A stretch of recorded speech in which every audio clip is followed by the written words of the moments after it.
Dissection of Violence here. It's been a while. I did a stream last night, but unfortunately, well, yeah, recording last night. My bad. I'm watching streams right now, so streams are on my mind. But I did a recording last night. I was so tired.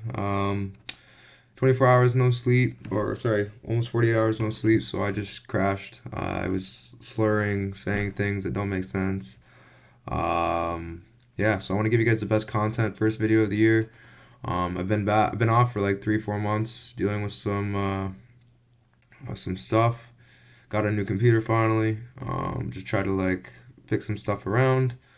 A lot has changed in the past 3 or 4 months. So yeah, I'm not gonna get too much into it, but this will be my main focus for this year. Just focusing on content. Working on the bets as well. Always working on the bets, but just trying to boss up this year, get myself to a new level. And yeah, boys, we're gonna crush it. Another great year. We did 100, 200 and some, 240 something units last year. So let's try to get it close to that this year. It's a big goal to set, but we're just gonna take it day by day, month by month, and hopefully we can get to those numbers. Had a decent week this week.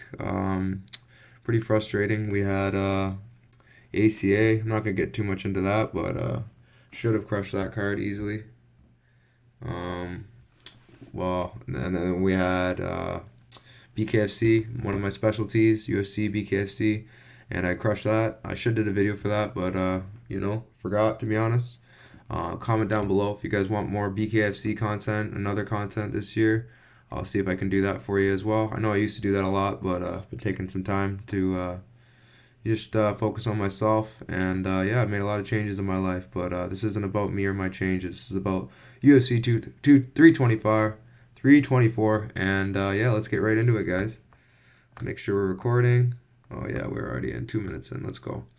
Alrighty, guys, we got Ty Miller versus Adam Fugit. Let's start with Fugit. Honestly, this guy's, I don't know how he's still in the UFC. There's got worse guys in the UFC, so I can't say too much, but there's been guys like uh, Renat who got cut. There's been guys who don't deserve to get cut who have been cut compared to him. I know they need guys to build up prospects. If you look at his losses, all prospects: Mike Malott, Dulatov, Morales. But he's beat some decent guys like Renfro. Renfro, that was unexpected. I remember 2022 when that happened. I think I bet on Renfro, so I don't remember exactly, but I remember being surprised. We have Kinoshita. I made money on him this fight. Kinoshita is horrible. I don't know. I haven't seen him fight in a while, but he is horrible. Never bet on a man with shit in his name. We have Josh Quinlan, split decision. Not a great look, but Josh Quinlan. It is what it is. But yeah, guys, we got Mr. Adam Fugit here. Let's make sure how much time I got. We got a good time. 29, yeah, good. We're good. Adam Fugit, man. I think this guy is very mid. He's got decent striking for the most part, but it's mainly just to set up his grappling and stick and move, stick and move. He's not really like a come forward, kill you marauder type. He's just he's gonna be there. He could land a counter shot. He's not exactly he's not that safe. I made that mistake with a lot of fighters, like an ACA. I keep coming back to that, but yeah, I remember Ramazan Emeev, former UFC fighter, dropped Frolov, someone I considered pretty good, and he dropped him. I was not expecting that, so I think Fugit could drop or hurt anybody on the feet. Not anybody, but you know, uh, anyone has a puncher's chance. But I do think Fugit has some power. I think he's unassuming, and he could carry some power. I just think Ty Miller is too cerebral. Get off my screen ad.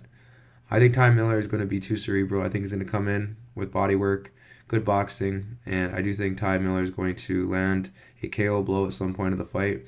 I think Ty Miller by round 2, round 3 KO. It could happen round 1, but he's not really much of a KO 1 guy, especially with Fugit, unless Fugit does something stupid. But I'm gonna go KO, and then KO 2-3 for Ty Miller here. I just think Ty Miller, if you look at his career, he's not exactly been fighting the highest level guys. Jimmy Drago, Charlebois. I don't think Charlebois has fought since that fight. Let me check. I'm just kind of curious. Let me check. We have Charlebois. He has fought. Yeah, since 2024 they have not fought. So I don't think Charlebois is that good. And yeah, I just think Ty Miller has some good hands, and I think they're good enough to put hands on Adam Fugit. So I'm gonna go Ty Miller here by Yeah, second or third round KO. I think that's a fair breakdown. Not gonna spend too much time doing this breakdown. It's a debuting guy versus a UFC vet who has some decent experience and can be dangerous. So I would say Ty Miller, but the odds are a little too wide for me. I would still play it, but just won't go big on it because, first fight jitters, maybe some things could happen. But I just think Ty Miller is probably one of the locks of the card. I think he smokes Fugit, so we'll see what happens. Moving on. We got Cameron Smotherman versus Ricky Turcios. I gotta go with Ricky. Almost said that. I can't believe I almost said that. Cameron Smotherman. Cameron Smotherman is going to TKO Ricky Turcios. If not, he's going to either get subbed in the process or just win a dominant decision. Ricky's wrestling is not good, but his jiu-jitsu and scrambling ability is very good. He will lose to better grapplers, but Smotherman is not that. He is a sprawl and brawl type fighter. Smotherman is 12-6, so not a great resume. He's in 135, so you can't really blame him. One of the best divisions in the game. If you look at his wins, he beat guys like Mando Gutierrez after gassing him out with grappling. John Yanis, he's pretty decent, pretty mid, but pretty decent. Dylan King, I have no idea who that is. Cuse, split decision, not bad. Cuse is pretty good. Jake Hadley, that's a good win aging wise. But he lost to my boy Siri and Ricky Simone. I just think Cam Smotherman can be out grappled. But I just don't think Turcios has the wrestling to do so. Do I agree with the line? No. I think Smotherman is pretty basic. And I just think Ricky Turcios can mix in high level scrambles. If he gets to the back, I could see some trouble there. But I think Smotherman's improved a lot since his days of getting subbed. I think Smotherman probably wins this fight, like I said, by KO or decision. I think it's another KO or decision type fight. I don't think Smotherman could submit him if he wanted to. His jiu-jitsu's pretty mid. But yeah, I got to go with Cam Smotherman here. And yeah, he's one of my more confident reads on the card. I think Cam Smotherman is probably... I think Cam Smotherman probably wins with punches, obviously. He doesn't kick, but I think he catches him coming in. I think Turcios is going to be reckless, have that high guard he always comes in with, and I just think he's going to get caught for it one day. And Smotherman does crack, so he's not a KO artist, but he can crack, and I think he could put hands on Ricky. So I'm going to go with Cameron Smotherman here, winning with moments or just a KO shot. Yeah, I'm not going to spend a lot of time talking about this fight either. These aren't exactly two of the most high-level fights. But yeah, let's move on here. We got Josh Hockett versus Denzel Freeman. I'm going to go with Denzel Freeman here. A lot of people are taking Hockett, and honestly, I know it's controversial because, Freeman's not exactly a world champion. But Hockett, man, let me just take you back to where I started my doubts with this guy. He's like, well, what do you mean? He had a great KO his last fight. Max Gimenez, someone who has zero striking, someone who is 32 years old but looks like he's 45, has beat absolute cans 7-8, 9-9, 6-14, 1-3. He got KO'd by some guy named David White, 2-4. Yeah, I don't know how this guy ever made the UFC, so this isn't even a win that counts. UFC win, my ass. I don't see how this counts as a win. But yeah, if we're going on his record, we have Uriel, who is putting hands on him, and he's not exactly a great striker. Uriel is probably one of the most mid guys, I would say. He's just there. Uriel is probably one of those guys that he can get you down and do some good jiu-jitsu from on top, but he literally gassed himself out beating up on Freeman on the feet, and I just think Hockett on the feet, and I just don't think Hockett has what it takes to deal with someone with good takedown defense. If you look at the guys he's beat, Ezekiel Latou, Sean Rose, who are these guys? These guys aren't high-level guys. Eric Lunsford, I just remember Lunsford, I think I bet on him, just because of the fact that I just think he's going to get chinned one day. And we have guys if you look at here, we have Isaiah Pinson, split decision. That's a bad look. But Pinson's going to be putting it on you. He's a big guy. He at least has some striking. If what's his name? Puya Ramini can't can't submit you. I don't think Josh Hockett is. Puya Ramini is probably one of the most dangerous, I think, heavyweight, yeah, grapplers in the whole world. He is a very, very high level grappler, and he couldn't submit him. Raiden Kovacs is a big guy, pretty dangerous. He absolutely had kick. I might be mixing up my Raiden Kovacs, but yeah, I don't think it's the same guy. Kovacs, I remember this guy. He's a fat tub of lard, but he got head kick KO'd. Crespo, Mister Power Slap, he got knocked out. Gustavo Trujillo, if it's the same guy I'm thinking of, yeah, he beat this guy, and this guy is a very, very dangerous bare knuckle boxer. I would not sleep on that guy. He beat him by split, which isn't a great look considering one's a high level wrestler.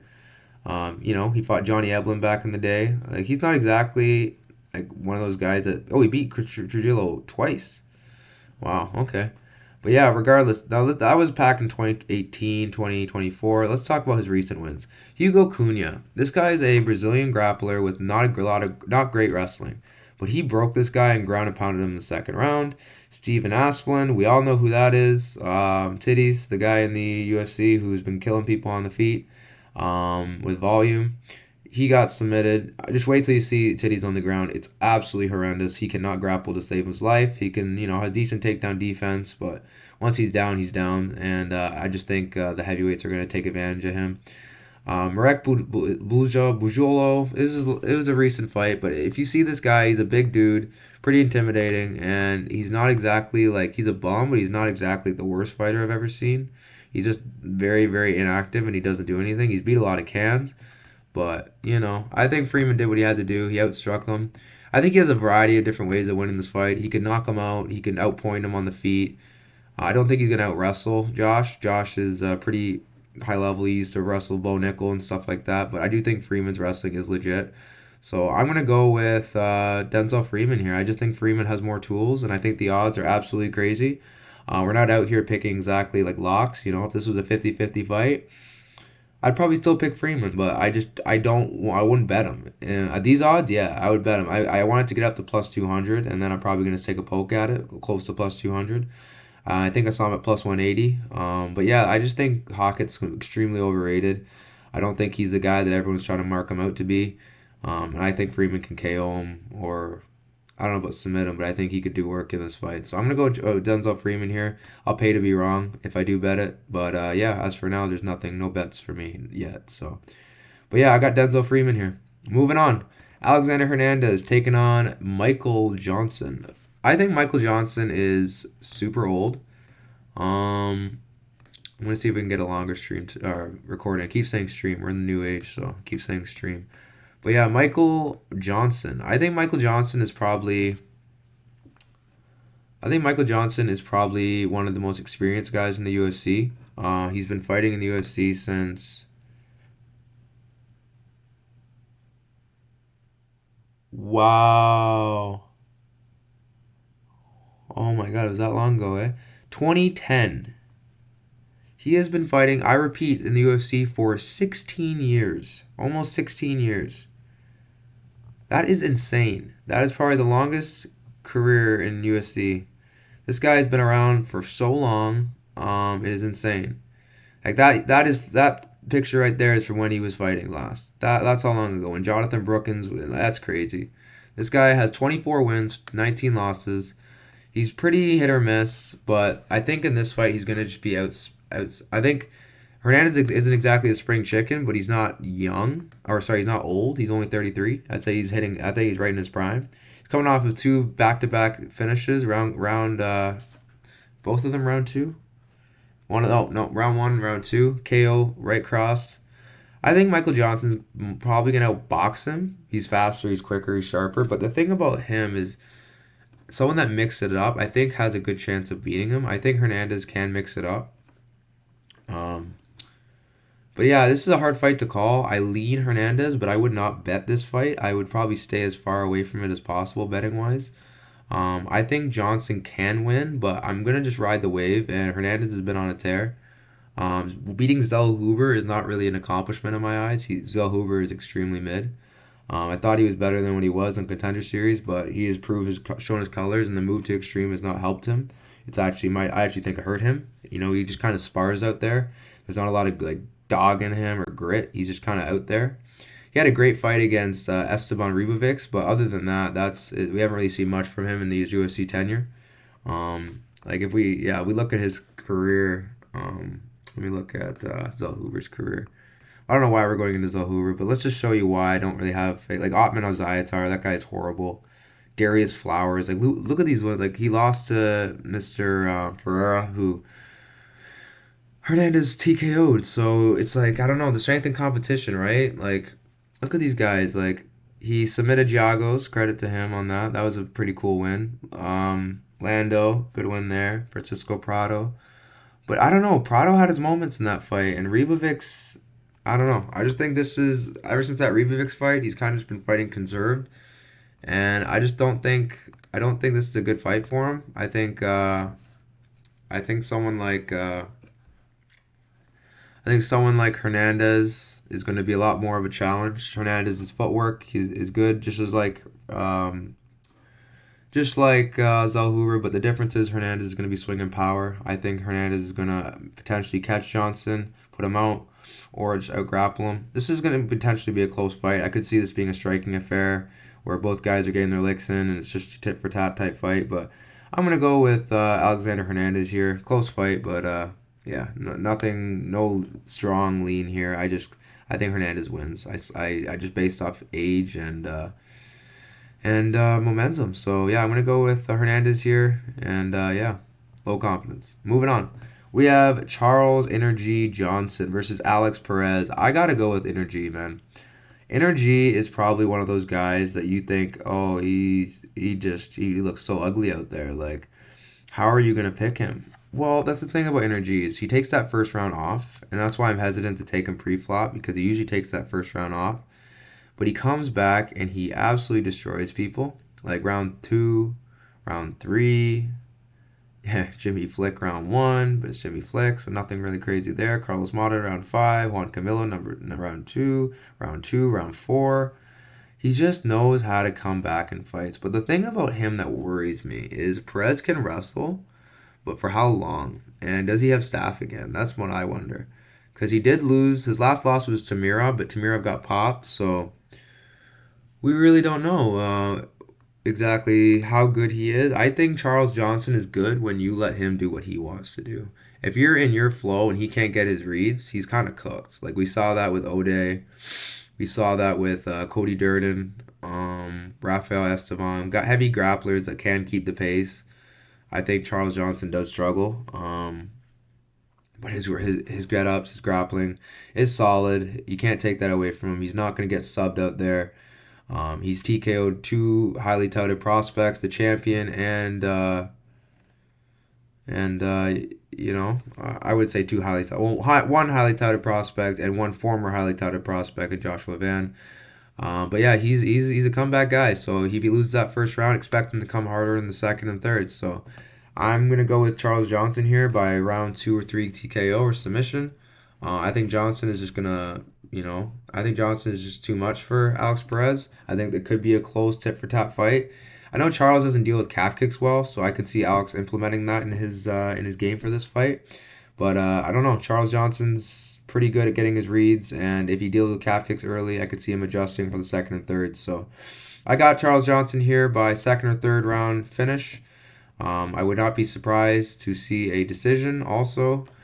Perez, I think it was his staff his last fight why he got so tired, but he did look really good against oh my god, I can't remember his name. Let me see here. Yeah, Asim Obayev,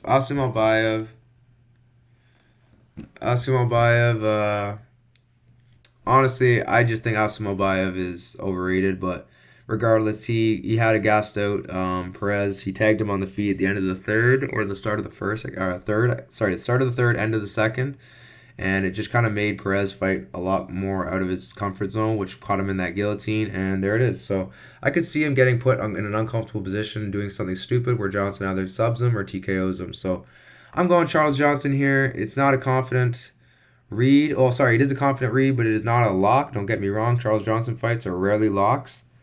And yeah, I got to go with Johnson here. He's one of my more confident picks on the card. And I will likely be playing him this week. Just I don't know exactly how I'm going to do it, but yeah, Charles Johnson for the win. That's my guy. Love me some Charles Johnson. Yeah. Moving on, we have Nikita Krylov versus Modestas Bukauskas. This is a weird fight, boys. I'm not gonna lie. We've had to deal with some pretty weird fights with Krylov lately. He's been getting KO'd a lot lately. I don't know if you guys have seen his last fight, but he just ran into the fire and got. I think that was against Reyes. Yeah, he ran into the fire and just got dropped immediately, badly. I think Dominic Reyes is not like he's good. He's one of the best counter strikers in that division. But I just think Krylov is just I don't know. He just doesn't look like his old self. When was the last time he got KO'd before that? 2013. So it was over 10 years he's been KO'd. And yeah, I don't know why, but I just like 12 years. I don't even know why, but I just think he's kind of like going downhill. And I don't know. I think Bukauskas could either KO him or win a decision. I'm not saying it's as it should be this wide because it's still Nikita Krylov at the end of the day. He is dangerous, but I just don't know what he said he's taking this fight more seriously, but I don't know. Like when I hear stuff like that, I'm like, why weren't you taking it seriously before? Like what? How old is he again? Like let me see this. 33, so it's like he still has time in his career, so maybe he does, maybe he was being genuine and he just genuinely wasn't in a great headspace, so I'll give him that, but I gotta go with Bukauskas here. It's not a confident read because we don't know exactly what Krylov we're getting, but if a legit Krylov shows up, it could be a coin flip fight or even a Krylov win, but based on what I've been seeing, and that's how I cap fights, based on what I've been seeing as of late, I gotta take Bukauskas here. It is not a fight I want to bet on, as of both guy can be unreliable, more so Krylov lately, but historically he's been pretty reliable, and Bukauskas historically has not. So, like if you look at his record here, Jimmy Crute, um, Mikhail Oleksiejczuk was a split, not a bad loss. Khalil Roundtree, that was disgusting. He beat Chadwick, Chuck Campbell, and which he was losing to, by the way. Tyson Pedro, I think he was losing to Campbell. Don't quote me on that. Tyson Pedro and Zach Pauga. That's not exactly a solid four. He got TKO by Vitor Petrino in the UFC, so there's that. Marcin Prachnio submitted him. Pretty good win, I'd say. Rafael Cerqueira, Ion Cutelaba. Close fight. I thought he won that fight. I was actually in attendance for this fight. I got a picture with both guys. I do think both guys are, you know, staples in the division. They're not exactly ever going to be top 15 or 10, but they're going to be there. Mainly Cutelaba. He was at least. Cutelaba's kind of fallen off as of late. Ooh. How do they have both the designs that I mean, anyways, I got distracted. I love me some denim tears. Paul Craig's, what are we gonna say about that? That was funny. But yeah, I got Bukauskas in this fight, man. I think Bukauskas is probably on the way up in his career again, so I'm gonna just ride the momentum again. I'm gonna take Modestas Bukauskas here, and I'm gonna take him by KO or decision. But yeah, this is another fight where I wouldn't advise betting on this. If I do, I'm hunting props because this is one of those fights. But yeah, guys, anyways, moving on. We got Andre Puliev versus Tibier Gauthier. Let's see how many fights we got. Not that much left. I think we got Gauthier here. It's I don't need to spend a lot of time here. Puliev's a good kicker. He's a good striker, but Gauthier is an absolute monster. He competed in Sambo. The guy is an absolute tank. Mini Ngannou, and the guy hits like a truck. Good combinations, fast head kicks. I don't know. I think Puliev's going to be just outgunned here. I think that he's going to get pushed to the fence and just bombed on. I think the odds are a little crazy. Don't get me wrong. I would never tell people to parlay Gauthier at these odds, but I do think Gauthier wins. I just think Puliev he can be backed up and beat up and gone against the cage. We saw that in his Duncan fight, and I don't think this is a good fight for him, honestly. I just don't think he deals well with people pressuring him in, and yeah. But exactly, and he's been KO'd before, so it's not like he has never been KO'd. So I'm gonna go with Gauthier here. Gonna keep it nice and simple for you. I'm not gonna spend a lot of time here. I got Gauthier by KO. I don't know exactly the round. It could be any round. Puliev's not exactly someone who's gonna go away or easy. So I gotta go with Gauthier here. And yeah, we'll see what happens. Would I be shocked to see him get KO'd or something crazy happen? No, but I don't think Gauthier, the role he's been on and the composure he's had in the pocket and striking, I think he's defensively sound. So I don't think Puliev's gonna like catch him. He's gonna have to be really clean and sneaky with it if he does want to. So I don't know. I got Gauthier here. I'm not gonna overthink it. And yeah, Gauthier round one KO or two or three could be any round. So just KO is fine. Moving on, another layup. Umar Nurmagomedov versus Davison Figueiredo. I got Umar here, lock of the card. It's not even a debate. Like Figueiredo, what are we doing here? You're out here wrestling on the beach, shooting guns. Like Umar's out here wrestling with bears, high level wrestlers, grapplers. The guy's just a beast. Like the guy's grappling is actually like next level. He took down Marab. He's done. I know Peter did as well, but Peter's also just next level. He broke his hand with Marab and still defended his takedowns. Got up, fought Marab tooth and nail. I think the guy is an absolute beast. Put a pace with Mario Batista. Out grappled him unanimous. I thought the Bexat win was aging better. The guy can be hurt on the feet, don't get me wrong, but Figueiredo is just outsized in a lot of these fights, and he's just not, I don't think he's at that level compared to the bantamweights. Flyweights are one thing, but the bantamweights is a completely different level, and I just don't think he's there yet. I think Umar's been beating guys. I know Ronnie Barcelos KOing him. Like these are great wins in hindsight. Corey Sandhagen dominated him.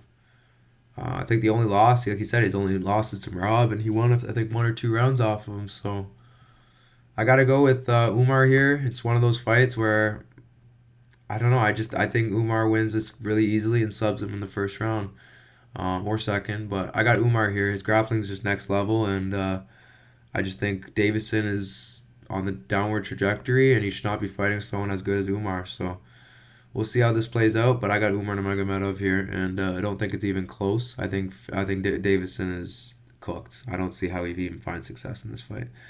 But yeah, moving on. We have Gene Silva taking on Arnold Allen. Arnold Allen, man. What do I say about Arnold? I met him. He was a cool guy. He's a pretty down to earth guy. The thing about Arnold though is he's just kind of just a normal guy that's fighting. Doesn't do anything special. He just scraps, and he has a pretty good technique. He has a good coach. Trains at a TriStar, good team. But he's just so hittable. He's so robotic, and I don't think that's good for a guy like Gene who kind of needs you to be a little unpredictable. And I think you can pretty much read what Arnold Allen wants to do. I think Arnold Allen probably gets slept. Honestly, that's probably my read on this fight. If he doesn't get slept, I do think he loses a decision. Has he ever been slept in his career? Let me see here. No, he hasn't. And who has he fought that's like really big power puncher? Yeah, he hasn't really fought anyone like too dangerous on the feet. Like the knee injury with Cater happened. I mean, he KO'd Dan Hooker. That's a decent win. Like I said, like, he hasn't really had that one big sexy win. So I gotta go with Gene Silva here. Gene Silva. He's beat guys like Kevin Vallejos. Um, who else? One second. Let me pull something up quick. Oh, this is all I really gotta say about this fight, man.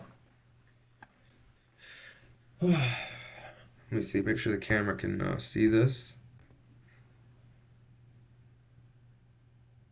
It's Gene Silva fight week. Well, it's about to be. You boys got to get ready for it. I'm on Gene Silva here. I think it's pretty straightforward. Gene Silva KO, or just Gene Silva unanimous decision. He's just too good, man. The guy, yeah, I didn't like what I saw last fight, but that's Diego Lopez, probably the top 3 fighters in the division. Guy's next level. Grappling, jiu-jitsu, wrestling, striking. He's got the whole shebang. Gene's more of a striker, but he's good, man. He's really, really good. The way he just destroyed Jourdain. just destroyed Bryce Mitchell. Blejos, round 2, round 3. He does sometimes has too much fun in there, which could be a problem. Maybe it's a close decision. But I think Gene Silva wins this fight pretty easily if he just does what he's supposed to do and doesn't play around too much in there. So I'm going to go with Gene Silva here. And yeah, I got to go with Gene Silva by.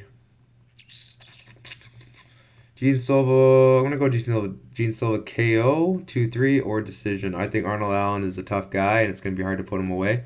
But I think if someone could do it, it's going to be Gene. Gene is an absolute dog. I'm not going to woof, but the guy's an absolute animal. I will not woof after his last showing. I lost money on him. But maybe if he does well this fight, I will woof again. But anyways, guys, moving on from this fight, I don't want to spend too much time on it. Not that it's a bad fight or anything, but it's pretty straightforward. Not too many outliers you got to watch out for. I said Arnold's going to be... If Arnold just sticks to his game plan, he can make it a close fight. But Gene has a funny way of drawing fighters in out of their normal game plans and making them get reckless. And if that happens, I think Gene can definitely catch him and find the kill shot or just get the big moments and win that way. But I'm going to go Gene Silva here. Moving on. We got Rose Namajunas taking on Natalia Silva. I got to go with... This is hard. Again, my gut's telling me Rose. Just because of for value. I'm not sitting here saying she's like a confident pick or anything. She's probably one of my more risky dog shots. I just think Rose has more ways to win. Do I think she is going to out-grapple Natalia Silva? Easier said than done. Natalia Silva has shown good takedown defense, showed good striking. But the thing about Rose is she had like a busted finger and still took rounds off Manon. I think Rose is one of the best to ever do it at 115. She's at a new weight class now, but Natalia Silva is probably one of the smaller 125ers. She's strong, but I think Rose has what it takes to get her down. She has good wrestling. I don't know, though. 3 rounds. It's not a 5-round fight. I just think Rose can win this fight. At these odds especially, I don't know who made these odds, but Rose is not someone you want to underestimate. Maybe at this stage in his career. Let me see how old Rose is. I'm pretty sure she's not too old. Let me see. She is 33. Exactly. Where are all these guys 33? They're not even old. She beat Tracy, knocked the eyelashes off her face.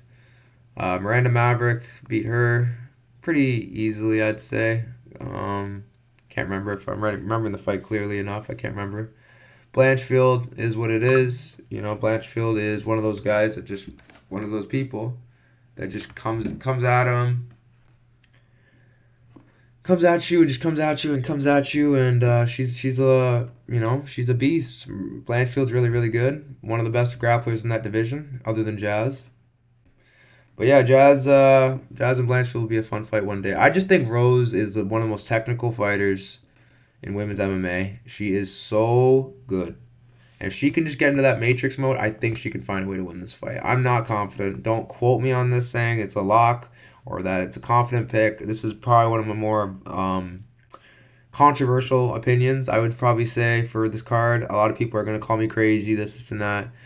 Just understand that I do think this is a donation dog shot. I don't think... If this was pick'ems, I'd probably be leaning Silva. But I don't know. I do think Silva's a bit overrated. I think she is good.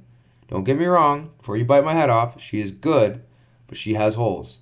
And I've seen her when Bleda took her down. She didn't really have a lot of ideas what to do down there. And I do think Rose can exploit that. So we'll see. Maybe I'm right. Maybe I'm wrong. I'm not going to beat my chest because I'm not screaming from the mountaintops about Rose. But I'm also not going to be, I'm not going to be too angry either because I did say that there is value in this Rose spot. If this was plus 200, I would even say pass. But plus 300... I don't know. I think it's worth a little sprinkle. But again, just be careful. This isn't about a confident read. This is just something my gut's telling me. So, yeah, guys, just let's see what happens, and let's go. Moving on. We got Waldo Cortez Acosta versus Derek Lewis. Okay. Now we're getting into some fun fights. I think, not the other ones were fun, but these are the real... money makers on the card. I think Derek Lewis could get a KO here. He's always live to get a KO here, but Waldo's chin is next level. I haven't even seen the guy wobbled, let alone dropped, let alone like he just knows how to find the KO shot. He knows how to hurt his guys. Like he's KO'd two pretty good guys, the Shamil the Blob Gaziev and Ante DeLiha. He's beat both these guys. He got eye poked. I thought that was gonna be the first time he got TKO, but it was an eye poke. He comes back with one eye and just destroys DeLiha. I think the guy's improved a lot since his days fighting Thomas Peterson in LFA. I just think he's good. He's got a good chin. He's not someone you want to sleep on. He doesn't deal well with calf kicks, but he seems to have been dealing with them better as of late. Um, I thought he got robbed. I think Sergey Spivak got robbed in that fight. I think that's the only fight other than Pavlovich, which he should have lost. But yeah, I gotta go with Waldo here. I think the odds are a bit wide though. I think that's a little crazy. Derek Lewis, although he is old, I'm pretty sure he's like 40 something. 40, yeah. So I do think he's old, but in heavyweight years, it's still in his 30s. So I think he can land a KO shot. He just KO'd Talis Teixeira, who I think is pretty overrated. My guy Nascimento, but he was doing work with him on the grappling, but he found the KO shot. I just think there's a common theme. This guy can find a KO shot, and if you can't out grapple him, and you can't, I think if you're just boxing with him, I feel like you're always at risk of getting knocked out.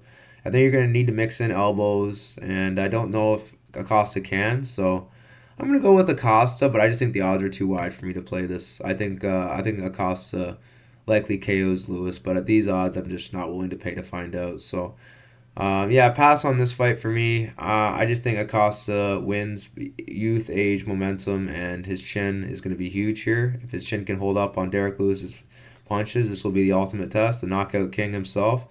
If he can take a shot from the knockout king, I don't think there's going to be anyone in heavyweight that's going to put him out. Maybe Tom Aspinall, but probably won't see Aspinall fight again for a while, if not ever, the way he's talking. So this is probably his biggest chance in the heavyweight division. So we'll see how this plays out. But I got Waldo here, and yeah, we'll see what happens. Moving on. I think we got two more. Yeah, awesome. So we got Sean O'Malley taking on Song Yadong. I think Song is a very, very skilled fighter. He has pretty well rounded, good wrestling, good striking. The thing about Song though is he's so stiff. He can just be hit. He's very hittable, and I don't like that. He was beating the crap out of Cejudo, and it should have honestly been stopped earlier, but I think Herzog had a ticket in on that one. He gassed out versus Peter Yan in a 3-round fight. Not that big of a deal, but he just did not. It wasn't a great look for him in that fight. And then Chris Gutierrez, he beat him. Ricky Simone KO'd him. Other than that, though, he hasn't been very active. That's a notice thing I've noticed. He's fought one time a year, other than 2023. And yeah, I don't really trust him. Like he KO'd Marlon Moraes. He has KO power, but I just think O'Malley's just too fast. And someone that's predictable as Song, I think O'Malley can do good work in this fight. I got to go with Sean O'Malley here. Sean O'Malley his only losses have been to the best guys. That fluke Marlon Vera loss where he hit his patella, I can't even remember the perennial nerve, and his leg went all funny, and then he got TKO'd. So that's the only real loss other than Marab. And Marab is the Marab. So I think Marab beats all these skinny guys that struggle with their grappling. Against higher level grapplers. I think Umar beats O'Malley. I think Marab beats O'Malley. I think these high level grapplers beat O'Malley. But these guys with a little more length to them, I think are going to struggle. I got to go with Sugar Sean here. My only worry here is if his head's in the game. He was talking about retirement, this, and that. I don't know if Marab took his soul in his last fight, so we'll see. I think Sugar's pretty dialed in on this one, and he wore a COVID mask that face off, so you better back that up, because it's not gonna age well if you lose to him, especially in a bad fashion. You taunt and then get knocked out or whatever you lose. So I hope O'Malley wins this just for the sake of the division. It keeps it more interesting. But I think I have some money in on O'Malley, so you heard it here first. I do have a little bit of money on O'Malley, nothing too crazy, just a little bit, but I do think O'Malley likely wins this fight. I think O'Malley is a star, and the UFC needs him, and I think they know what they're doing with this matchup. So I got to go with O'Malley here. O'Malley by KO, probably rounds 2 or 3. I think Song, he's very, very hittable. But I think O'Malley is going to take a little bit of time to get his reads, defend the takedowns, because I expect Song to shoot early and often. But once he slows down in the second and third, I could see O'Malley finding the chin. So I'm going to go Sean O'Malley here. But yeah, guys, don't sit here and say I'm calling it a lock or anything. I just think he wins. And I'm leaning that way. Let me plug my computer in. Don't want this stuff to die. Oh, that would be a shame. All this long video just for it to die on me. So, okay. Don't worry, guys. I got our back. Let me make sure the video's still going. Yeah, this is probably my longest video I've done, and we're not even done yet. But yeah, I got Sugar Sean here by KO, and we'll see how this plays out. Yeah. Okay, guys. Going off to the main event, we have Paddy Pimblett versus Justin Gaethje. I gotta go with Paddy here. Justin Gaethje has staff. It's just flat out obvious. The picture that came out, it says like people are like maybe ingrown hair. Yeah, get out of here. When they're saying ingrown hair and it looks like that, it's staff. Like come on, man. Like can't even say it's a scrape something. It's staff. He's probably on antibiotics. His cardio's already not the greatest when forced to grapple. I just think, yeah, he beat Fiziev, a straight striker. He KO'd Poirier, a boxer. He's been looking okay against strikers, but O'Malley, or sorry, Holloway TKO'd him very badly in 2024 for KO of the year. And Oliveira submitted him with ease. Obib submitted him with ease. I'm not saying Paddy's on the level of these guys, but I do think he can submit him. My thing with Paddy is how is he going to get him down? Because I don't think he can out-wrestle Justin. I'm pretty sure of that. And the only way Oliveira got him down was with the best takedown in the game, a big left hand or right hand, whatever it was. I'm pretty sure it was a right hand. And I don't know if Paddy has the power to put him down. So I lean Paddy, but I'm not exactly confident. I'm going basically off the staff. That's why I have a little confidence in him with the staff. But if there was no staff and this was like best prime Justin, at these odds, I wouldn't mind a shot on Justin. But I just can't bet a man with staff. And I just think I think Paddy Pimblett is. They want him to win this fight, and I think it's going to be better for the division if he wins this fight. Justin Gaethje's been the interim champion, done nothing with it. He's not a top level fighter. I'm not saying Paddy is either, but I feel like he'll sell more fights, and yeah, so. I feel like if this gets to a close fight, Paddy's gonna win, and yeah, I gotta go with Paddy the Baddy here. I think he is. He has different ways of winning this fight, and yeah, I think Paddy wins or he gets KO'd in the process. So 5 rounds, give me 5 rounds, inject it into my blood, and let's see how this plays out. Paddy the Baddy by submission, round 2 or 3. And if this goes later, I don't like this for Paddy, but. I feel like Paddy can get it done in a reasonable time. So I like the way he looked in the Chandler fight, but Chandler's also washed, so who knows how this fight's gonna play out. I'm gonna go Paddy though, just to be safe. Okay, guys, that is it for me. Good card. Went for 40 some minutes. Probably one of my longer ones I've done. I'm gonna try to keep the same, card length. I'll give you guys the most content possible, but let me give you guys my top 5 picks, and we'll go from there. Alrighty, guys. We got number 1, Umar Nurmagomedov. Number 2, Ty Miller. Number 3, Sean O'Malley. Number 4, Waldo Acosta. Oh, sorry. Number 3, Atebia Gauthier. Number 4, Sean O'Malley. And number 5, I'm going to say Gene Silva, number 5. That's going to be my number 5. I was going to say Acosta, but I'm going to go Gene Silva, number 5. That's going to be my number 5. Okay, guys. That's it for me.